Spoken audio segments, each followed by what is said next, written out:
Every year, one of my favorite projects to do is pumpkin luminaries that I put out for Halloween.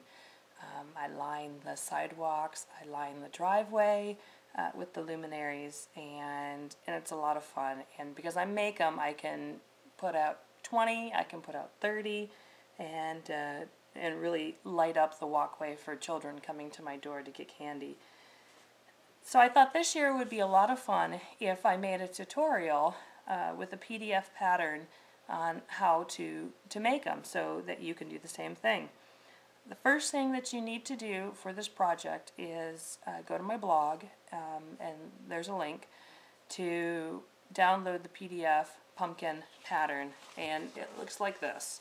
This will make two luminaries, two mini luminaries with a face on each side of the luminary.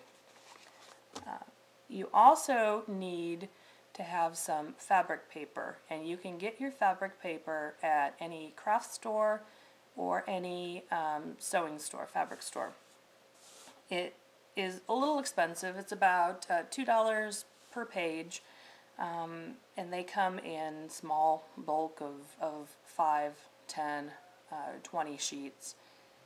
And if you want to go that route, it's quick and easy, but it is more expensive. If you want to do it yourself, make your own fabric paper, it's a very simple process. You can go to the fabric store and get a natural fiber fabric for pretty inexpensive. I used muslin. I used a little bit heavier grade than just the standard, and it cost me $2.99 a yard, so pretty inexpensive. Now, if they're going to be outside in the elements for any extended period of time, the ink will run on them.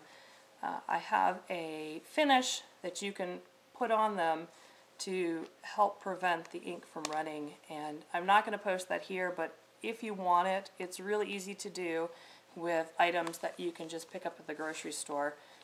You can email me at bbsforbabies@gmail.com and I will send that to you. But that's a very simple process. You can also, once you're finished, apply a clear coat of spray paint, lacquer, to it, and that will prevent any ink from running as well if they're going to be outside. I am not treating mine because I only put mine out on Halloween when there's actual trick-or-treaters. And if it does rain, I have enough of an enclosed area that they can stay protected. Okay, so pick up your natural fabric, or your cloth printing paper that you can buy at any fabric store. And you need freezer paper. If you're going to be making your own fabric sheets, you need to get some freezer paper. You can buy this at pretty much any grocery store. It's pretty inexpensive. And you can also buy it online. It's everywhere. This is just Reynolds freezer paper.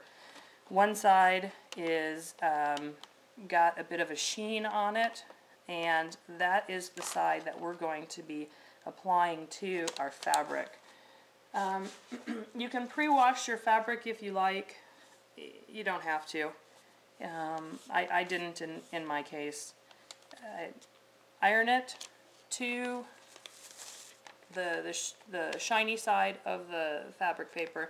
If you iron it on the dull side of the fabric paper, you're going to end up with the wax coating actually sticking to your iron, so you don't want to do that. So take the shiny side, take your natural fiber fabric, whatever you wanted to do. You can do a print, you can do a non-print, you can do natural, and put that on, iron them together, and it will create enough of support that you'll be able to feed this through your printer. And every printer is a little different. All I can say is do a couple tests to see which way your printer will respond to it.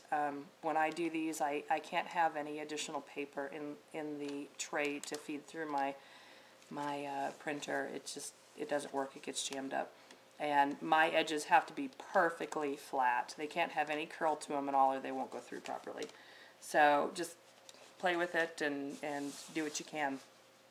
When you're all set up, that process should not take you very long at all. When you're all set up, go ahead and print your pumpkin pattern, your PDF pumpkin pattern, which I said you can get at my blog, which there's a link to download this PDF and print it off. And print it off on your store-bought fabric panels or the ones that you just made.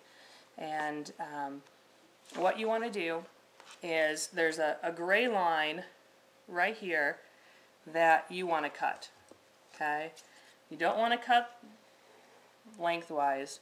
You go ahead and cut the width, because these two are going to remain attached to each other. This is great for the kids to do if they want to help. That's what I do. I let them do my cutting. They can get their cutting practice and give me a little bit of a head start. Okay, it's easier to cut with the freezer paper still on. We're not going to be sewing it with the freezer paper on, so you can go ahead and just pull that off. And there should be no residue or anything like that that's left on your fabric. Then what you want to do is go ahead and pin your fabric together. Pin it right down that other gray line right here that runs the length.